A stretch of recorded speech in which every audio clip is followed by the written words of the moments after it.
Tajuk kami adalah teori berkaitan dengan kemahiran berfikir. Okey. Jadi yang pertama ni kita lihat sedikit apa yang dimaksudkan dengan berfikir ni. Okey. Jadi saya memang banyak orang-orang yang ahli tentang kemahiran berfikir ni. Saya nampak dalam laman web lebih kurang 90 orang yang sangat ahli dalam kemahiran berfikir ini, mengutamakan banyak model, tetapi yang paling banyak adalah Edward de Bono dan Tony Buzan. Jadi kita lihat apa yang mereka kata, proses berfikir. Okey, bila kata berfikir, dia kata satu proses. Proses artinya ada satu pattern, ada satu sistem dan boleh dipelajari melalui latihan. Okey, jadi kita kena terima perkara itu dulu. Proses berfikir adalah kecekapan menggunakan akal menjalankan proses pemikiran. Seseorang yang memperoleh kemahiran berfikir sanggup dan cekap dalam menyusun maklumat, konsep atau idea secara yang teratur dan membuat kesimpulan atau keputusan yang tepat untuk tindakan yang terarah dan sewajarnya. Okey? Jadi seseorang yang memperoleh kemahiran berfikir, dia kena pandai menyusun maklumat, konsep dan idea secara teratur. Okey? Saya guru yang mula terlatih tahun awal 90-an lah. Okey, masa itu baru diperkenalkan kemahiran berfikir secara kritis dan kreatif KBKK di sekolah. Maka kita guna model Edward de Bono lah. Dia ada banyak borang-borang pengurusan grafik code tools. Okey, tapi guna sekejap saja kot. Okey, tak lama. Okey, Tony Buzan pula kata pemikiran ialah satu proses yang menggunakan minda untuk mencari makna dan penyelesaian terhadap sesuatu keraguan atau masalah yang tertimbul dengan menggunakan pelbagai cara, iaitu membuat pertimbangan dan keputusan serta refleksi yang logikal dan muhasabah terhadap proses yang dialami. Jadi bila kita lihat teori-teori berkaitan kemahiran berfikir, okey, teori yang paling awal adalah teori kognitif, pengasas Etienne Piaget. Okey, Tony Buzan kata metaphor of child as scientist. Tony Buzan, Jean Piaget Jean Piaget kata metaphor of child as scientist. Children are naturally curious and create theories about how the world works. Okay? Jadi kanak-kanak yang melalui proses perkembangan membina struktur kognitif melalui pemahaman terhadap pengalaman mental map. Okay? Okay, dia bila lihat sesuatu keadaan, dia akan program dalam otak dia, itu kita kata mental map. Dan proses penyesuaian mental berlaku untuk mengadaptasi pengalaman baru melalui proses asimilasi dan adaptasi. Bila kanak-kanak lihat sesuatu perkara, okey, bila dia masuk dalam mental map, tetapi kita tak pasti mental map tu sama ada logik ke, tak logik ke, betul ke, tak betul ke.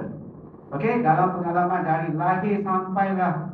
Okey, jadi bila dia belajar sesuatu yang baru, dia mungkin rasa, oh selama ni mental map dia salah. Maka wujudlah penyesuaian dalam otak dia untuk membetulkan keadaan. Okey? Jadi teori kognitif ni mengatakan ada 4 fasa menakul yang tinggi. Okey, interaksi fizikal. Apa yang dia nampak. Okey? Macam cinema picture. Bila ada, ada. Bila tak ada, tak ada. Dia rasa sudah hilang. Bila dia ada, dia muncul kembali, oh baru ada. Dia rasa bila benda itu tak ada di depan mata dia, artinya benda itu sudah lenyap. Okey? Itu fasa 1.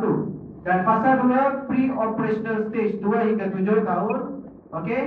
Dan pada masa ini, kanak-kanak itu memerlukan need concrete physical situations. Mereka memerlukan situasi yang konkret. Okey? Saya terbaca dalam satu jurnal, dia bagi contoh, seorang ibu membeli 8 buah buku, 2 set buku, 4 buah. Dia bagi pada 2 anaknya, okey, yang berumur dalam 2 hingga 7 tahun. Dia bagi 1 set untuk awak, 1 set untuk awak. Dalam setiap set ni ada 4 buku. Tetapi kanak-kanak itu tak percaya. Abang dapat banyak. Tak ada 4 buku. Tak, abang dapat banyak. Okey, mari kita kira. 1, 2, 3, 4. 1, 2, 3, 4. Okey, dia asingkan. Okey, baru dapat. Ini yang kita maksudkan physical assistant. Dia kena ada bukti yang kukuh apa yang di depan di mata tu, baru dia percaya. Okey. Yang ketiga, concrete operational stage. iaitu conceptualize dan membina logik. Pada masa inilah dia mula membina logik. Okey, dan dia mula ada kemahiran menakul yang tinggi. Okey, dan fasa keempat, formal operation stage, dia ada kemahiran berfikir yang menyeluruh, di mana dia boleh kaitkan semua yang berlaku di alam sekeliling dengan pengetahuan yang dia ada. Dia boleh kaitkan dan membina sintesis, membina logik, membina rumusan dan sebagainya. Okey, jadi ada beberapa istilah yang kena tahu. Skema. Skema maksudnya mental map yang sedia ada dalam diri seseorang. Adaptasi sesuatu baru yang diperolehi. Equilibrium ni balancing. Okey, balancing. Selama ini kita menganggap sesuatu konsep itu betul, tetapi sebenarnya salah. Bila kanak-kanak ini dalam satu situasi yang menguji, selama ini saya ingat konsep ni macam ni, tetapi rupanya salah. Artinya equilibrium ni sudah tidak stabil. Jadi dia mengambil satu pengetahuan yang baru, dia menyesuaikan dalam diri mental map dia, maka kita katakan sudah mencapai equilibrium. Okey, equilibrium adalah keseimbangan kognitif. Okey, asimilasi artinya pengalaman baru yang disesuaikan dengan konsep, dan akomodasi pula adalah konsep diubah sesuai berdasarkan pengalaman baru. Okey. Okey, jadi secara rumusannya, teori kognitif dia kata kanak-kanak harus melalui perkembangan-perkembangan tertentu dalam umur-umur tertentu. Jika kita tidak memberi ruang untuk kanak-kanak berfikir dalam umur-umur tertentu, maka otak dia tidak akan berlatih. Jadi keupayaan untuk berfikir seseorang itu tidak akan menyeluruh sebab tidak diberi peluang untuk mencapai perkembangan itu dalam umur-umur tertentu. Okey, teori yang kedua berkaitan dengan kemahiran berfikir. Ini teori awal. Teori konstruktif. Okey, teori konstruktif ni dia kata dengan menilai pengalaman, kita membentuk pemahaman kita sendiri terhadap dunia. Okey, teori konstruktif kata apa-apa yang kita belajar itu ada beri makna sendiri. Okey, jadi konsep asas perlu dikonstruk dahulu agar perkara yang lebih kompleks dapat diberi makna yang betul. Menekankan perkembangan proses metakognitif dan refleksi dalam pemikiran. Okey, jadi dalam sekolah, bila kita mengajar pelajar cara kita kena mengambil kira pengetahuan sedia ada pelajar. Okey, saya dulu belajar di sekolah, mengajar di sekolah rendah, saya mengajar sains. Okey, pada masa itu bila kita belajar tentang bumi, okey, saya belajar mengajar di satu kawasan pedalaman. Bila kata bumi, saya tanya, kita hidup mana, di dalam bumi ke di luar bumi? Tetapi ramai pelajar akan kata kita hidup di dalam bumi, bukan di luar. Ini benda-benda ini kita kena mengambil tahu dulu.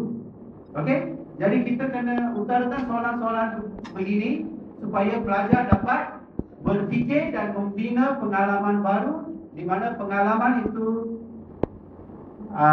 memberi satu idea yang logik mengenai pendidikan yang dia belajar. Okey, jadi teori konstruktif, people learn to learn as they learn. Learning consists both of constructing meaning and constructing systems. Dari segi metakognitif, bila ada pengalaman baru, kanak-kanak ni mula berfikir. Okey, bila dia berfikir, dia sebenarnya bercakap dengan diri sendiri. Oh, selama ni saya silap. Oh, benda ni macam ni. Okey, dulu saya tak tahu. Okey, sekarang saya kena adapt pengetahuan baru ni. Okey, ini metakognitif. Dia sebenarnya bercakap dengan diri sendiri. Okey, jadi the crucial action of constructing meaning is mental. It happens in the mind. Jadi semua ini berlaku secara silence. Okey, di dalam otak seseorang. Dia berfikir, bercakap dengan diri sendiri. Okey, dan learning involves language. The language we use influence learning. On the empirical level, researchers have noted that people talk to themselves as they learn. Inilah yang saya katakan tadi. Okey.